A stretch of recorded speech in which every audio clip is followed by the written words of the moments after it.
तो कर्पूरी ठाकुर को भारत रत्न देने का मोदी सरकार का फैसला बिहार की चुनावी राजनीति पर क्या असर डालेगा, असर नहीं डालेगा, डालेगा तो कैसा असर डालेगा, ये वो तमाम सवाल हैं जिनके जरिए बिहार का मूड हम आप तक पहुंचा रहे हैं। त्वरित सर्वे का अगला सवाल आपके सामने है, कर्पूरी ठाकुर को भारत रत्न देने से क्या बीजेपी को अति पिछड़ों के वोट मिलेंगे? और जवाब देखिए आप, 48% का मानना है हां बिल्कुल इस फैसले के बाद बीजेपी को अति पिछड़ों के वोट मिलेंगे। 34% ना में जवाब दे रहे हैं, 18% पता नहीं कह रहे हैं। अपने आप में आंकड़ा बेहद महत्वपूर्ण और बड़ा हो जाता है। 48% लोगों का यह मानना है कि यह फैसला बीजेपी को चुनावी फायदा पहुंचाएगा।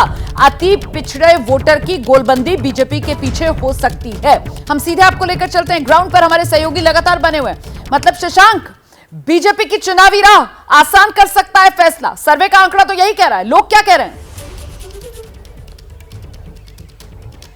बिल्कुल, लोग के मन में क्या चल रहा है थोड़ा इसको भी हम टटोल लेते हैं। पटना में है एक हमारे साथ हैं जो कर्पूरी ठाकुर को देखे हैं, इनके परिवार के लोग। अच्छा ये बताइए, सर्वे में तो दिख रहा है कि अति पिछड़ा वर्ग बीजेपी के साथ लामबंद हो जाएगा, आप लोग को क्या लग रहा है? देखिए, पिछड़ा वर्ग किसके साथ जाएगा ये बात तो हम लोग नहीं कह सकते हैं, और सब लोग सारी पार्टियां इसी की सियासत कर रही हैं, मगर पिछड़ों के लिए जो करेगा वही लेगा, पिछड़ों का फायदा लेगा। क्योंकि कर्पूरी जी, मोदी जी कर रहे हैं कि नहीं अति पिछड़ों के लिए काम? पिछड़ों के लिए कर रहे हैं, कितना कर रहे हैं उसको जमीन पर पब्लिक देखेगी और उसके हिसाब से निर्णय लेगी। और भी हमारे साथ हैं, ये बताइए, बिहार में जातीय गणना कराई गई, आरक्षण का दायरा बढ़ा, 2 महीने में 2.25 लाख नए शिक्षकों को नीतीश तेजस्वी नौकरी दी है, 4 लाख नियोजित शिक्षकों को राजकर्मी का दर्जा मिलेगा, बस एक एग्जाम देना होगा। तो क्या इससे इन लोगों को फायदा नहीं होगा चुनाव में? किन लोगों को?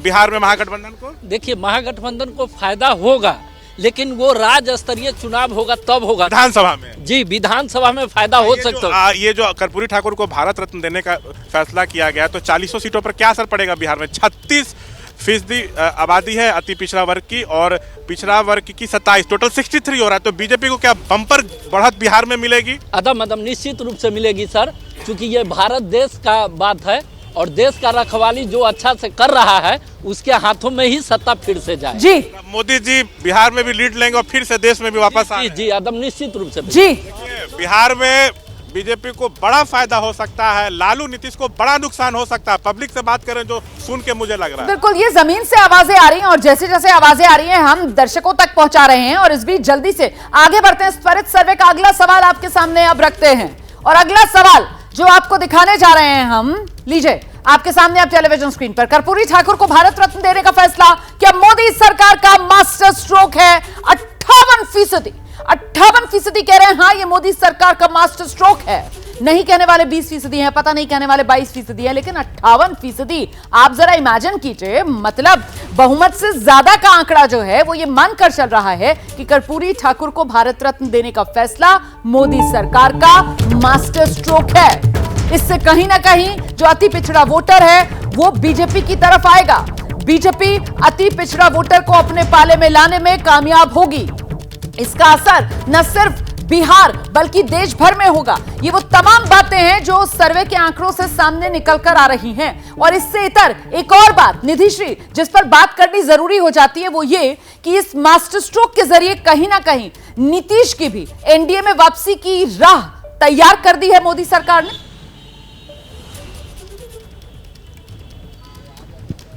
जिस तरीके से गुलाबी बोल रहे हैं नीतीश कुमार, एक आंकड़ा, एक धड़ा जो है वो ये भी मान रहा है कि नीतीश कुमार के रास्ते क्या वाकई आसान हो गए हैं, और ये जो क्रेडिट लेने की होड़ मची हुई है इस पर ज़रा लोगों से बातचीत करनी चाहिए।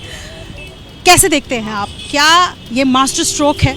एक बहुत बड़ा मास्टर स्ट्रोक है केंद्रीय गवर्नमेंट की तरफ से, क्योंकि आज बहुत बड़ा रैली थी कर्पूरी ठाकुर के 100 वर्ष के ये उपलक्ष्य में, और पूरे बिहार से लोग आए हुए थे। और उसके बाद जैसे ही आज ही अनाउंस हुआ कि हाँ मिलने वाला है, तो उसके बाद एकदम यहाँ पे पलट चुका है। और लोग जैसे इवन नीतीश कुमार जी का भी बयान आया है कि धन्यवाद, केंद्रीय सरकार को धन्यवाद देते हैं। तो एक तरह से सेंध है, जमीन में उनका सेंध है। कर्पूरी ठाकुर आफ्टर जन नायक है वो बिहार के लिए, और जयप्रकाश नारायण के बाद वो बड़े लीडर हैं और बहुत बड़े वोट को रिप्रेजेंट। कुमार के रास्ते इससे बीजेपी में जाने के आसान हो गए हैं? बिल्कुल नहीं, नीतीश कुमार के रास्ते इस कारण से बीजेपी में जाने के लिए आसान हो गए, ऐसा कोई मतलब नहीं। सबका अपना अपना पॉलिटिकल स्टंट है। उन्होंने ठीक चुनावी वर्ष के 2 महीना पहले इन्होंने चुनाव में कर्पूरी जी का घोषणा किया। इससे स्टंट आप चुनावी स्टंट मानते हैं, इसमें नीतीश जी का कोई इन्वॉल्वमेंट नहीं है कि नीतीश जी इस कारण से बीजेपी में चले जाएंगे। बिल्कुल अपने स्टैंड पर कायम रहेंगे। हमें नहीं लगता कि फिलहाल वो जाएंगे। कर्पूरी ठाकुर को भारत रत्न मिलना स्वर्ण जयंती से पहले आप कैसे देखते हैं, और क्या आपको लगता है कि इससे नीतीश कुमार के लिए एक सॉफ्ट कॉर्नर बन गया है? नहीं, सॉफ्ट कॉर्नर कहने का मतलब है कि कर्पूरी जी को तो मिलना ही चाहिए था। ये बहुत पुरानी मांग है हम लोगों के लिए। बिहार माननीय मुख्यमंत्री जी कई बार इस चीज़ को मांग भी किए हैं, तो ये देना एक बीजेपी के लिए अपने आप में एक पॉलिटिकल एजेंडा होगा, लेकिन वो तो उसके हकदार ही हैं। कौन हकदार है? कर्पूरी जी। बिल्कुल, लेकिन उनको तो ये मिलना लोग ही जो चाहिए बात था रख रहे हैं यहाँ पर निधि, ऐसे में सवाल तो ये भी बनता है ना, अभिषेक के पास जरा चलते हैं जल्दी से दर्शकों को लेकर, कि नीतीश कुमार केंद्र सरकार के इस फैसले के बाद ये जमीन पर जो लोग कह रहे हैं कि साहब ये पॉलिटिकल स्टंट है, पर नीतीश कुमार तो सीधे सीधे थैंक्स बोल रहे हैं, और नीतीश का यही थैंक्स मोदी सरकार को क्या बिहार की राजनीति में सस्पेंस नहीं बढ़ा रहा है? अभिषेक, बिल्कुल, देखिए बिहार की राजनीति में बहुत सारा सस्पेंस इस समय लग रहा है। आप जितनी लाइनें कह रही हैं रोमाना, वो सब एक नए सस्पेंस की आहट लग रही हैं। यहाँ के नेता जो बोल रहे हैं वो हमारे साथ यहाँ की जनता है। और देखिए कवि हृदय हमारे साथ हैं, बसंत जी हैं, ये पुष्प भी है, पंकज कुमार बसंत, आप कवि हृदय हैं। मैं आपसे ये पूछ रहा हूँ, इस समय जो हो रहा है, नीतीश कुमार जी थैंक यू मोदी कह रहे हैं कर्पूरी ठाकुर जी को भारत रत्न देने पर, आपके हृदय का कवि क्या कह रहा है? क्या श्रृंगार रस की आहट है, वीर रस की आहट है, क्या होने जा रहा है यहाँ की राजनीति? ये राम के प्रकृति का प्रभाव है। राम की प्रकटीकरण का प्रभाव है। जब भगवान राम का अवतरण हुआ था तो जितनी दिशाएं बलयित थी, घिरी हुई थी, सब खुल गई थी। तो नीतीश कुमार जी को प्रभावित हो रहे हैं। आज नीतीश कुमार के मस्तिष्क में भगवान राम का प्रवेश होता हुआ लग रहा है। कुछ मतलब रहस्यात्मक चीजें हो रही हैं। जी जी, यह गणतंत्र की धरती, हृदय इसको बयां कर रहा है। यह गणतंत्र की धरती है और यहाँ राम का समय। और ले लो, हमारी जो एंकर रोमाना वो कविताओं में दिलचस्पी रखती है, लेकिन समय कम होगा और न कविता भी सुन पाता उनको। आपको क्या लग रहा है, कुछ बदल रहा है क्या बिहार में सियासत? बिल्कुल बिल्कुल बदल रहा है, बिल्कुल खेल हो रहा है कुछ अंदर ही अंदर। इसके बारे में तो अभी जी तारीफ कर रहे हैं मोदी जी की। इसके बारे में तो हमको अभी तक पता नहीं है। कुछ दाएं बाएं हो जाए तो कोई हैरान नहीं होना चाहिए? बिल्कुल हैरान होना चाहिए।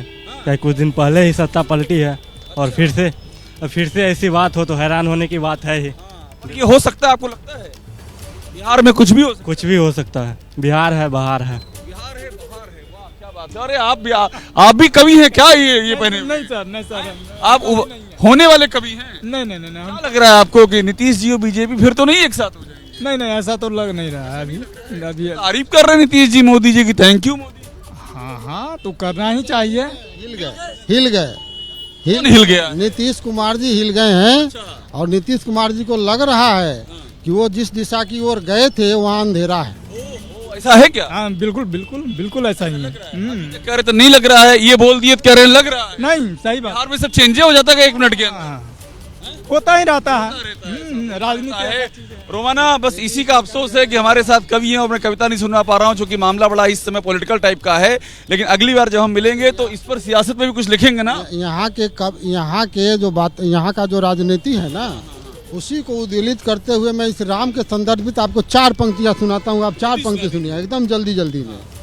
लेकिन अभी आप पढ़ रहे हैं मोबाइल पे, थोड़ा अगले ब्रेक में सुनाइए। तुम तो आ गए रघुराई, यह बतलाओ सिया कहाँ है, पूछ रहा। हम रुकते अभी कविता सुनेंगे आपकी। ये आपकी खूबी है अभिषेक, ये आपका कवि मन है जो इसी तरीके के अन्य कवि हृदय जो हैं उनको खींच लेता है अपनी तरफ। इसीलिए देखिए किस तरीके का आप माहौल बना देते हैं। खैर, मैं जल्दी से जरा सियासी बात के लिए निधि के पास लेकर चलती हूँ दर्शकों को। निधि, सवाल बड़ा सीधा है, बिहार के राजनीतिक समीकरण बदल सकते हैं क्या? आपके इर्द गिर्द जो लोग हैं क्या कह रहे हैं?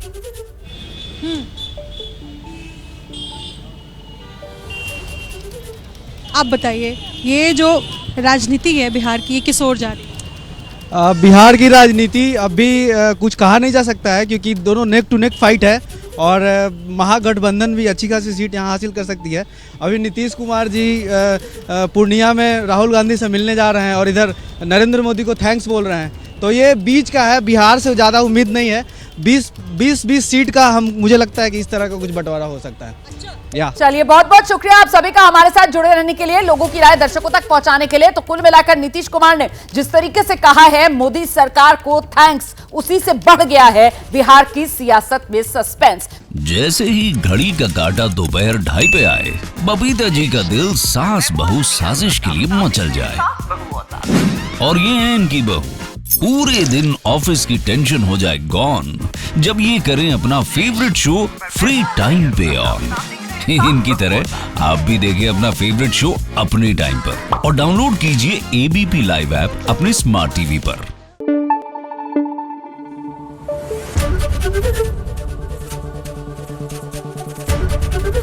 एबीपी न्यूज आपको रखे आगे।